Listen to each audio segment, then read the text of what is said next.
सोबत आता यापुढे युती होणार नाही म्हणजे नाही। लाडकी बहीण योजनेमध्ये सर्व लाभार्थींच्या केवायसीच्या माध्यमातून महिला आणि बालकल्याण विभागातील अधिकारी आणि कर्मचारी यांच्यावरती कामाचा बोजा हा प्रचंड वाढलाय।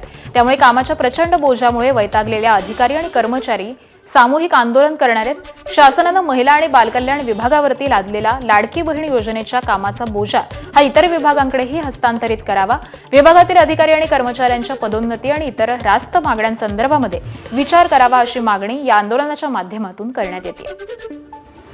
तर दरम्यान महिला आणि बालविकास विभागातील अधिकाऱ्यांशी बातचीत केली आमच्या प्रतिनिधींनी, जाणून घेऊयात।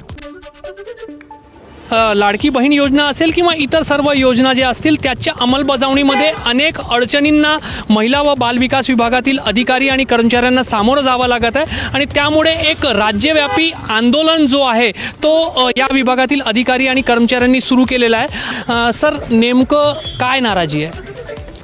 महिला व बाल विकास विभाग आपल्या सर्वांना माहिती आहे की एक संवेदनशील विभाग आहे। आम्ही ज्या विभागातील लाभार्थ्यांसाठी काम करतो ते विभागातील जे लाभार्थी आहेत ते मोठ्या प्रमाणात जवळपास 2 कोटी लाभार्थ्यांसाठी हा विभाग काम करतो आणि महिला बाल विकास विभागातील अधिकारी जे या कर्मचारी यांच्यासाठी जे काम करतात त्यांच्या पण काही न्यायिक मागण्या आहेत, जसे की पदोन्नतीची संधी मिळणे, महानगरपालिकेमध्ये सुद्धा आमच्या कर्मचाऱ्यांनाच काम करण्याची संधी मिळावी ज्यामुळे काम करणं सोपं जाईल। जशी लाडकी बहीण असेल, प्रधानमंत्री मातृवंदना योजना असेल, या योजनेमध्ये काम करणं सोयीचं होईल, परंतु या आमच्या मागण्या आम्हाला मिळत नाहीत। म्हणून या न्यायिक हक्काच्या मागण्यासाठी महिला बाल विकास विभागातील कर्मचारी आणि अधिकारी आंदोलन करत आहेत। सध्या लाभार्थी भरपूर आहे की ई-केवायसीसाठी जे आहेत ते लाभार्थी भरपूर आमच्या कार्यालयात येतात, परंतु ज्याप्रमाणे कर्मचारी आहेत ते उपलब्ध नसल्यामुळे अडचण येत आहे आणि लाभार्थीसुद्धा याबाबत वारंवार पाठपुरावा करत आहेत। सगळ्या क्षेत्रामध्ये म्हणजे परिसरामध्ये अंगणवाडी नाहीत आणि अंगणवाडी क्षेत्राच्या व्यतिरिक्त जो एरिया आहे त्या ठिकाणचं काम करताना अंगणवाडी सेविकांना बऱ्याच अडचणी होत आहेत आणि त्यामुळे असं वाटतं की ह्याच्यामध्ये आणखीन इतर डिपार्टमेंटचा पण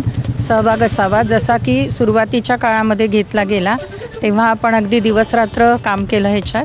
तर त्याच पद्धतीने आताही जर हे काम झालं तर मला वाटतं निश्चितच हे काम लवकरात लवकर पूर्ण होईल। काळ्या फिती लावून निषेध केला जात आहे, मात्र टप्प्याटप्प्याने हा आंदोलन वाढवला जाणार आहे आणि 12 फेब्रुवारी नंतर काम बंद आंदोलनाला सुद्धा सुरुवात होणार आहे। कॅमेरामॅन अतुल हिरडेसह रजत